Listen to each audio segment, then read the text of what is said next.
Alléluia. Amen. Tu es El Shaddai. Adonai est ton nom. Elohim, c'est toujours toi. Le Dieu admirable. Jéhovah Jireh, tu es. Jéhovah Shalom, tu es.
notre Dieu. Amen. Amen. Jéhovah Nissi, tu es. Jéhovah Gibor, tu es. Guerrier des guerriers, tu es. Tout puissant, tu es. Les moments pour décrire la grandeur de Dieu. Quand j'étais malade,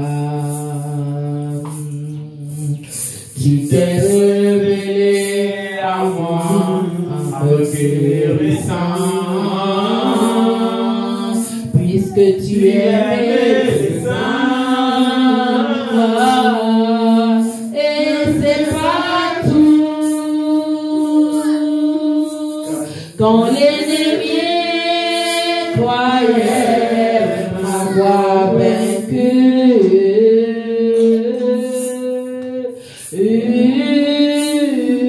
mon Dieu a combattu pour moi et il m'a donné la victoire.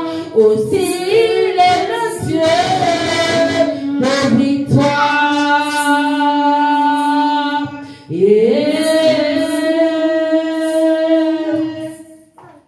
Il est au-dessus de mon entendement.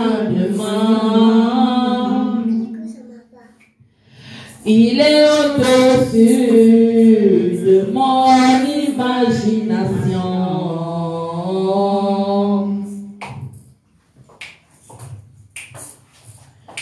Car il est le Dieu d'amour. Devant lui n'est qu'amour.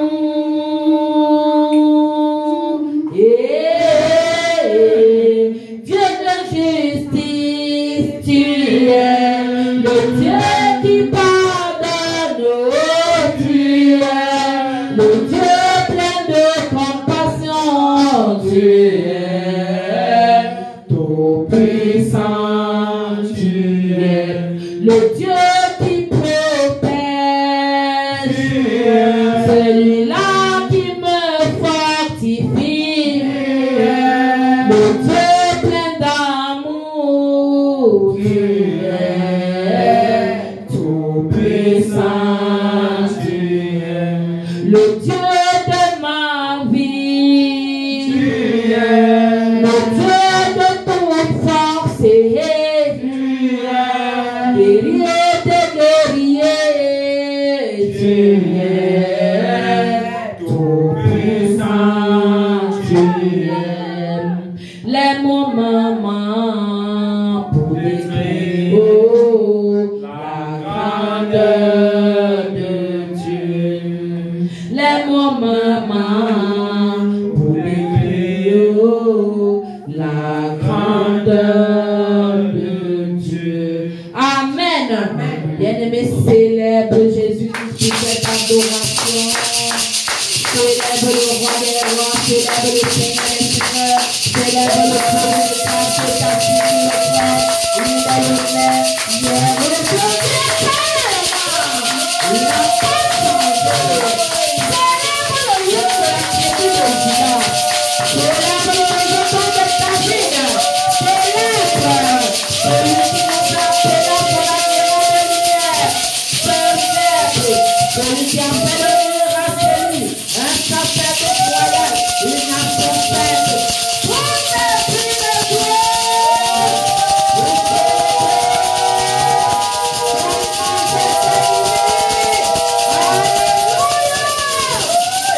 Alléluia.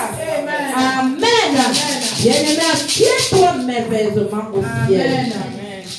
Amen. Dis à ton frère, à ta soeur à côté de toi, est-ce que tu es là? Est-ce que tu es là? Est-ce que ça va? Est-ce que ça va? Dis à ton frère, touche-le, dis-lui que tu es la merveilleuse création. Dis à ton frère, ta soeur, même si on a dit que tu es laid, tu es beau. Amen. Tu es belle. Tu es beau, tu es belle. Dis à ton voisin qui t'a menti que tu es laid. Qui t'a menti que tu es laid? Dis-lui que Dieu t'a créé beau, hein? Dieu t'a créé beau. Amen. Amen. Bien-aimé, est-ce que tu es vivant? Tellement Jésus est vivant. Si tu es vivant, lève-toi et commence à sauter. Les vivants sautent. On saute, les vivants sautent. Amen. Amen. Voilà, Jésus est comme ça. Amen. Amen. Amen. S'il te plaît, mange un peu ça.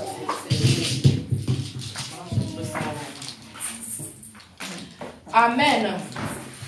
Tellement je sautais. Tellement je sautais. Ça s'est décommandé. Alléluia. Amen. Non, pas là, pas là. Le fer qui est en bas. Juste en bas. Non, non. Le fer qui est en bas. Alléluia. Amen. Alléluia. Amen. Bien-aimés, nous passons à la phrase de la parole de Dieu. Amen. Amen. Ensuite, nous allons passer au témoignage. Bien-aimés, nous allons parler aujourd'hui de Jésus, mon sauveur. Jésus, mon sauveur. Est-ce que Jésus est ton sauveur? Yes, sir. S'il est ton sauveur, dis oui. Oui. Oui. Oui. Jésus, mon sauveur. Jésus, Hey. mon sauveur. Est-ce que c'est tout le monde qui peut dire ça? Non. Hey. Est-ce que ceux qui sont encore dans le monde peuvent dire ça? Non. Bien-aimé, Jésus veut sauver tout le monde. C'est pour ça qu'on dit que Jésus est le sauveur de l'humanité. Mais il est d'abord ton sauveur, n'est-ce pas? Amen. Amen. Bien-aimé, c'est toutes les souffrances, amen, Amen. que Jésus a enduré là dans le sur le bois du calvaire. Est-ce que toutes ces souffrances ont été endurées pour qui? Amen. Ça a été enduré pour toi, pour moi.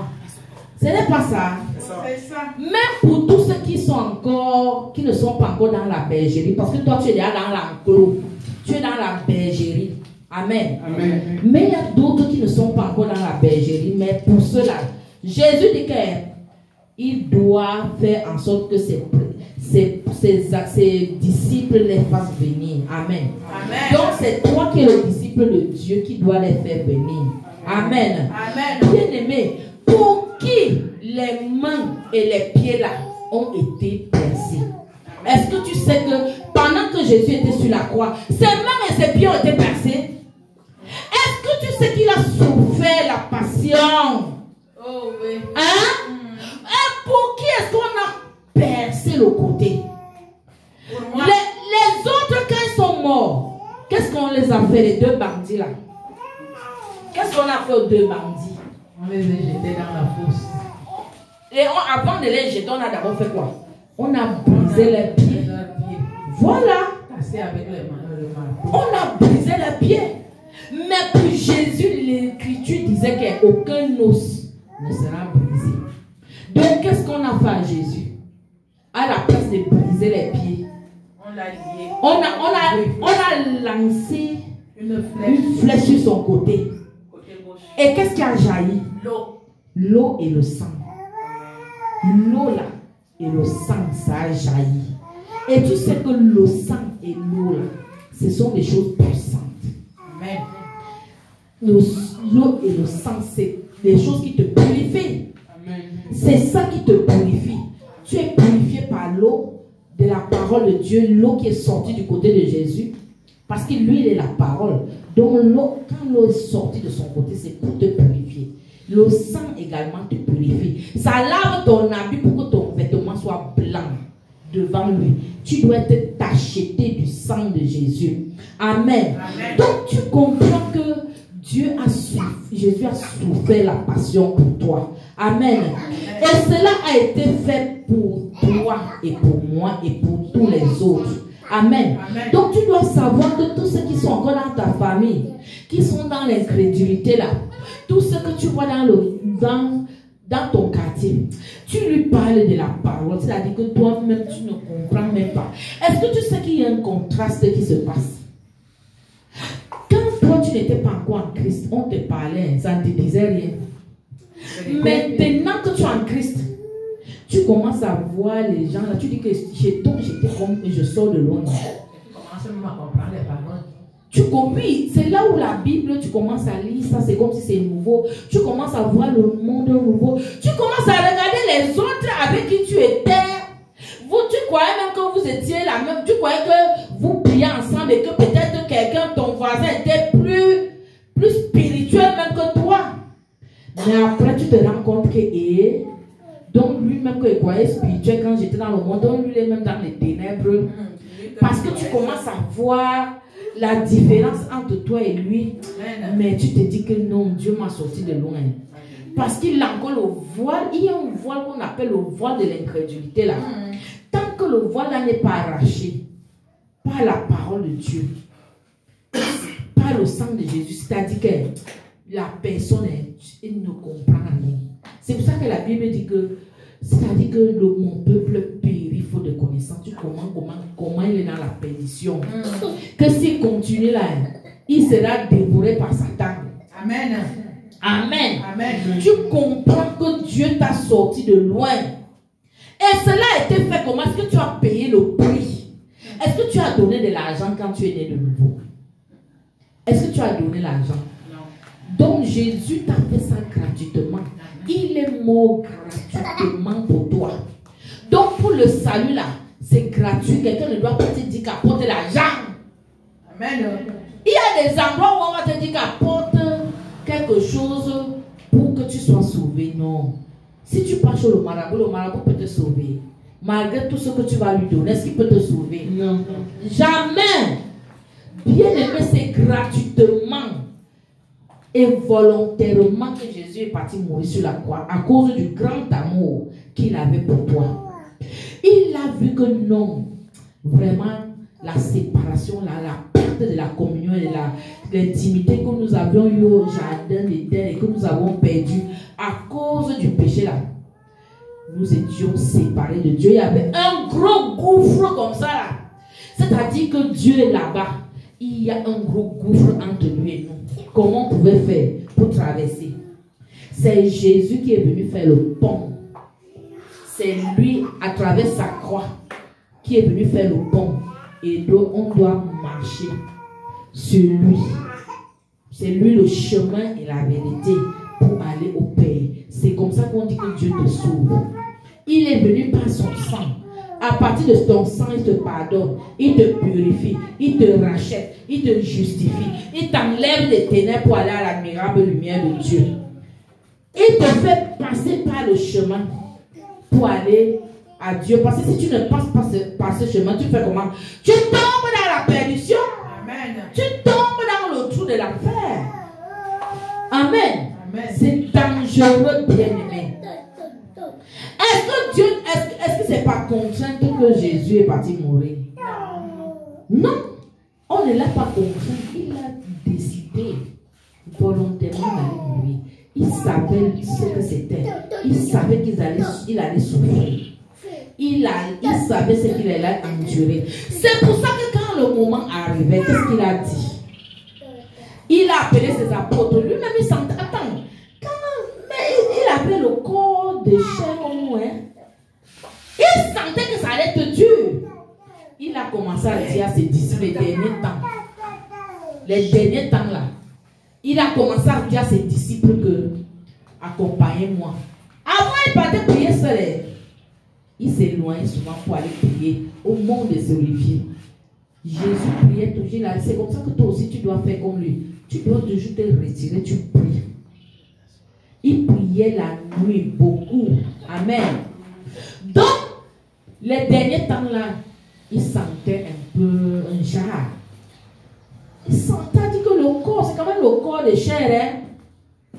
Donc, il appelait ses disciples, toi, allons. Même comme ils allaient, les disciples restaient ici, ils s'éloignaient quand même parce qu'ils aimaient être seuls. Et il dit aux disciples qui sont restés pas très loin de lui, restez en prière. Je m'éloigne un peu. Pendant qu'il partait prier, il priait pendant 1 heure. C'est pour ça que quand on te dit, comme la dynamique des réveils là où on prie souvent, c'est 1 heure. C'est à travers ça que C'est la révélation là que Dieu lui a donnée. Et Jésus est venu dire que, mais tu n'as même pas prié, vous n'avez même pas pu prier même une seule heure. Quand Jésus revient après 1 heure de prière, ils sont endormis. Pierre, Jean et l'autre. Tu vois un peu ça? Jésus repart. Parce que la dernière fois qu'il a prié, il était parti 3 fois de suite. Avant, il partait sur une fois. Il est parti 3 fois de suite. Il revient toujours, mais la deuxième fois. Vous n'avez même pas pu prier 1 heure. Il repart encore, il revient encore, il est tout endormi. La chair est faible. Tout simplement parce que les disciples n'étaient pas habitués à prier. Ils n'étaient pas habitués, c'est vrai. Ils ne les ont pas appris à prier pendant 1 heure. Ils n'étaient pas, oui, ils savaient qu'il y a le maître avec eux. Et j'ai vu que le révélateur, la dynamique des réveils, avait déjà vu. Il préparait le peuple à souvent prier pendant 1 heure de temps. Il a commencé par 40 minutes, si je ne me trompe pas. Voilà, ça avait commencé par 40 minutes chaque jour. Et maintenant, donc, il a arrondi. Et lui, Dieu lui a parlé, pas la parole là, que 1 heure. C'est bon. Amen. Amen. Donc, tu pries 1 heure. Si tu peux faire. Les 40 minutes de prière, on dit même aux gens de prier 40 minutes, si les gens prient même. Même les 40 minutes chaque jour. Mais ils disent qu'ils ont prié parfois, même au-dedans de. Mais c'est le Saint-Esprit qui connaît. Si tu as prié, Et si tu n'as pas prié, il connaît. Et si tu mens, comme Agnès, on sait ce qui est arrivé à Agnès et Saphir. Donc on doit vraiment prier. Même si on dit au début qu'on prie, alors on doit faire l'effort de prier. C'est pendant qu'on prie qu'on reste en intimité avec Dieu. Jésus même nous a montré ça. C'est pour ça qu'il était en communion avec son Père et son Père l'écoutait, son Père veillait sur lui. Amen. Amen. Amen. Donc, Jésus savait qu'il devait partir par là. À un moment, il a dit à son Père, on ne bavarde pas ici. Est-ce que tu comprends? Alors, Jésus a dit à son Père que si tu pouvais m'enlever la coupe là. Non, à un moment, il sentait son corps faible. Mais il a ajouté que ça ne soit pas ma volonté, mais ta volonté. Parce que nous ne devons pas faire notre propre volonté. Amen. Nous devons faire ce que Dieu veut. Imagine, quand tu pas fait ta propre volonté, tu vas commencer ta propre volonté, finir, Dieu ne sera pas avec toi. Tu vas comprendre que Dieu n'était pas avec toi. Et maintenant, c'est pour ça que Dieu a envoyé qui? Élie et Moïse. Est-ce que tu peux me dire pourquoi il a envoyé Élie et Moïse, ces 2 personnes? Pourquoi ce n'était pas un autre apôtre? Pour venir donner la force à Jésus. Parce que Jésus avait paniqué. Parce que c'était celui qui avait la force et le pouvoir. Parce que c'est ceux qui ont parlé avec Dieu face à face, c'est-à-dire que Dieu a tellement utilisé. Un homme comme Élie, il était comme toi. Il a dit au feu de descendre du ciel. Ils étaient réunis avec 700 prophètes de Satan. Et il était de son côté avec ses gens. Il a d'abord dit à ceux de Satan que faites dire à votre Dieu de faire sortir le feu sur l'autel. Ils avaient construit leurs autels. Et lui aussi avait fait son hôtel. Chacun avait son hôtel. Que vous entendez qu'on doit détruire les hôtels là. Mais quand Élie leur a donné le temps, invoquez votre Dieu qui fasse sortir l'autel, qui fasse sortir le feu. Ils ont invoqué leur Dieu. Invoqué jusqu'à les idoles là. Est-ce que les idoles parlent? Non. Devant Dieu. Que vous êtes en train de faire un défi que l'Éternel des armées là, celui qui a créé tout sur la terre, qui a même créé Lucifer qui est devenu Satan là, est-ce qu'il peut avoir le pouvoir devant Dieu? Non. Aucun. Ils ont invoqué, aucun feu n'est descendu. Alors, ils étaient dépassés. Ils invoquent rien. Ils invoquent rien. Alors, eux-mêmes, ils étaient fatigués. Élie leur a alors dit asseyez-vous là, venez voir comment moi j'invoque mon Dieu. Son Dieu devait seulement se glorifier. Parce que Moïse, Élie voulait que le nom de son Dieu soit glorifié, non? Il a invoqué le feu. Le feu est sorti du ciel. Eux tous y voyaient. Le feu sortait comme ça, c'est venu, bam, sur l'autel. Alors, eux-mêmes, ils ont dit, hey, le Dieu d'Élie, c'est puissant, hein? Dès que ça s'est passé comme ça, Élie a dit à Jacques, allez me tuer tous les 700 prophètes, et on les a égorgés tous. Allez, il a jeté là-bas. Attends, Élie a monté la puissance. Attends, quelqu'un qui a travaillé comme ça avec Dieu. C'est le genre de personnes-là que Dieu doit envoyer pour venir fortifier Jésus, le Fils de l'homme. Amen. Un monsieur comme Moïse qui a parlé face à face avec Dieu, il n'est pas mort. Dieu l'a caché. Pendant que Dieu passait, il le cachait dans le creux d'un rocher. Parce qu'il disait que personne ne peut voir Dieu et vivre. Quelqu'un qui a parlé face à face avec Dieu. Voilà les deux que Dieu a envoyés pour venir fortifier Jésus. Pour qu'il prenne courage. Et pendant que Jésus venait parler avec Jésus, la vie de Jésus est devenue d'un blanc éclatant. Jusqu'à ce que Pierre a demandé qu'est-ce qu'on fait. Est-ce qu'on peut faire 3 tentes? Mais il venait pour un petit instant pour fortifier Jésus. Parce que l'heure était arrivée. Et dès qu'il est sorti de là, c'était fini. Et ça, c'était après les prières qu'il a fait 3 fois de suite. Il avait prié d'affilée. Et on disait que à la place de la sueur, là, c'était le sang qui sortait. C'est-à-dire la prière était intense. Jusqu'à ce que Dieu a envoyé, a envoyé Moïse et Élie. Amen. Donc, voilà comment elle était fortifiée. Et quand il est parti, elle est redescendue, c'était déjà, il a dit à ses disciples que celui qui va me livrer arrive. Et c'est comme ça que Judas est venu avec les pièces d'argent. Il a vendu son maître pour les pièces d'argent. Mais tu comprends aussi que c'était déjà prévu comme ça. Amen. C'est pour ça qu'il a dit à son père, je n'ai perdu personne parmi les 12 disciples que tu m'as donnés. Amen. Sauf le fils de la perdition, afin que s'accomplissent les Écritures. Donc nous-mêmes où nous sommes là, nous ne devons perdre personne. Amen. Quand quelqu'un arrive dans l'église de Dieu, la personne ne doit pas être perdue. Amen. À moins que la personne est seulement venue pour se balader, est venue pour les miracles, à moins que ce soit quelqu'un qui n'est pas converti. Vous savez qu'à l'église, les gens viennent, chacun sait pourquoi ils viennent. D'autres viennent pour recevoir de Dieu et pas pour chercher le Dieu de l'église. Amen. Amen. Donc, bien aimé, tu dois comprendre qui est ton Jésus. Le Jésus qui est ton sauveur. Amen. Amen. Nous allons donc lire Matthieu 11, verset 28. Servante, je demandais une Thomas, est-ce qu'on ne peut pas commencer au verset 25? Non, on peut bien sûr. Il est écrit. Amen.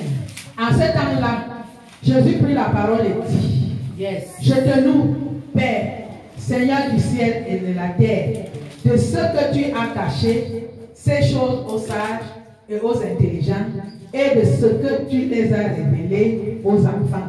Oui, Père, je te loue de ce que tu l'as voulu ainsi. Au verset 27. Toutes choses m'ont été données par mon Père, et personne ne connaît le Fils si ce n'est le Père. Personne non plus ne connaît le Père si ce n'est le Fils. Et celui à qui le Fils veut le révéler, venez au verset 28, il dit donc, venez à moi, vous tous qui êtes fatigués et chargés, je vous donnerai du repos. Yes. Amen. Amen. Bien-aimé, est-ce que tu comprends ce que veut dire venir à Jésus et accepter son jour? Amen. Quand tu viens à Jésus, tu dois accepter son jour, c'est-à-dire ses instructions. Tu dois marcher comme il veut. C'est pour ça quand tu viens à Jésus, tu dois l'aimer et obéir à sa parole. C'est pas ça. C'est ça. Et au verset 25, comme la servante a lu, il remercie son père d'avoir caché certaines choses aux sages. Les sages de ce monde et les intelligents, et ils connaissent l'intelligence du monde et de la sagesse du monde. Ils ne connaissent pas pour la sagesse de Dieu. Et il les a révélés aux enfants. Amen. Amen. Donc, bien aimé, il dit que toutes choses lui ont été données par son Père. On a tout confié à Jésus. Même pour créer le ciel et la terre là. Au commencement, Dieu a dit que au commencement était la parole était auprès de Dieu, c'était Jean 1. Et la parole était Dieu. Au commencement, tout fut fait par elle. C'est Jésus qui a tout fait. Dieu lui a dit fais et il a fait. Donc toutes choses m'ont été données par mon Père, verset 27. Et personne ne connaît le Fils si ce n'est le Père. C'est le Père qui connaît bien Jésus. Nous-mêmes, on ne peut pas bien le connaître. Amen. Amen. Personne non plus ne connaît le Père si ce n'est le Fils. Et celui à qui le Fils veut le révéler. Donc si Dieu veut te révéler, si Jésus veut te révéler son Père, tu vas le connaître. C'est pour ça qu'il dit que venez à moi, vous tous qui êtes fatigués et chargés, et je vous donnerai du repos. Pourquoi toi tu veux rester avec ton fardeau?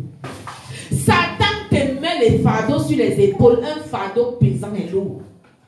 Il veut t'abattre avec ça. Toi tu ne veux pas te décharger ça chez Jésus. Pourquoi? Il dit que prenez mon joug sur vous et recevez mes instructions. Car je suis doux et humble de cœur, et vous trouverez du repos pour vos âmes. Car mon joug est doux et mon fardeau léger. Si tu veux le repos, viens à Jésus. Amen. C'est lui seul. Toutes les voies où tu vas partir chez le marabout, ce sera pour un temps. Il te donne quelque chose pour un temps.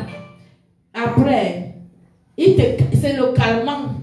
Parce qu'ils sont dans le même groupe. Celui qui t'a fait et le marabout, ils sont dans le même groupe. Le marabout va aller voir la personne qui t'a fait que bon, comme elle est venue faire chez moi là, donne-lui un petit repos là. Sur la maladie que tu lui as donné, donne-lui un petit repos. Tu vas avoir un petit repos de 3 mois, 6 mois, tu crois qu'il t'avait guéri. Ouh, ça revient. Ça revient et ça ne fait qu'avancer. Amen. Amen. Avec Dieu, la guérison est totale. Amen. Il t'enlève ça une fois pour toutes. Amen. Amen. Bien-aimé, tu dois venir à Jésus. Et tu dois parler aux gens. Comme toi, tu es déjà venu à Jésus, tu dois aller dire aux gens que venez à Jésus. Il va vous donner du repos. Ces versets-là, tu dois les connaître. Mais tu dois aller là dire que venez, Jésus a dit, venez à moi, vous tous qui êtes fatigués et chargés. Je vous donnerai du repos pour vos âmes. Amen. Amen. Il faut leur dire ça. Quand tu pars pour parler à quelqu'un, tu dois avoir les paroles que tu connais et tu as retenues. Tu n'as pas besoin d'aller regarder quelque part pour dire ça à quelqu'un. Amen. Amen. Hébreux, chapitre 9, versets 12 à 14. Il est écrit. Amen. Et il est entré une fois pour toutes dans le lieu très saint. Hey. Dans le lieu très saint, non avec le sang des boucs et des veaux, mais avec son propre sang, ayant obtenu une rédemption éternelle. Hey. Yes. Car si le sang des taureaux et des boucs et la cendre d'une vache répandue sur ceux qui sont souillés sanctifie et procure la pureté de la chair, combien plus le sang de Christ, qui par un esprit éternel s'est offert lui-même sans tache à Dieu, purifiera-t-il votre conscience des œuvres mortes afin que vous serviez le Dieu vivant. Amen. Amen. Est-ce que tu sais qu'avant, dans le temple, tu ne pouvais pas traverser un endroit, toi et moi comme ça, il n'y avait que le sacrificateur qui pouvait être quelque part. Et dans le lieu très saint, il n'y avait que le sacrificateur qui entrait là une fois par an pour les péchés des gens. Et il pouvait mourir là-bas. C'était dangereux. Maintenant, toi et moi, nous avons accès au lieu très saint. Pourquoi? Parce que Jésus-Christ, après sa mort, il est entré, comme on dit au verset 12, il est entré une fois pour toutes dans le lieu très saint. Non avec le sang des boucs et des veaux qu'on faisait avant, parce que c'est avec ça qu'on entrait, mais avec son propre sang. Et à travers là, il nous a obtenu une rédemption éternelle. Une rédemption pour tout le monde entier. Amen. Amen. Donc quand il est entré là, c'est comme ça que tu as entendu que le rideau s'est déchiré. La Bible nous dit que, la parole de Dieu nous dit que quand Jésus est mort, quand il a crié là, le rideau qui était dans le temple s'est déchiré. C'était l'accès direct parce que lui-même avec son sang est venu là. Il dit que ce n'est plus le sang des boucs et de taureaux. C'est pour ça que quand quelqu'un va te dire que allons sacrifier quelque chose, allons sacrifier un bouc, un taureau ou bien le coq, il a dit non. Ce n'est plus ça. Amen. Tu dis à la personne que moi j'ai le sang plus puissant, c'est le sang de Jésus. Amen. Amen. Qui doit renverser tous les sangs de la famille. Tu sais donc que tu as une âme puissante, le sang de Jésus. Quel que soit le sacrifice qu'on a fait dans ta famille, est-ce que tu sais que le sacrifice part?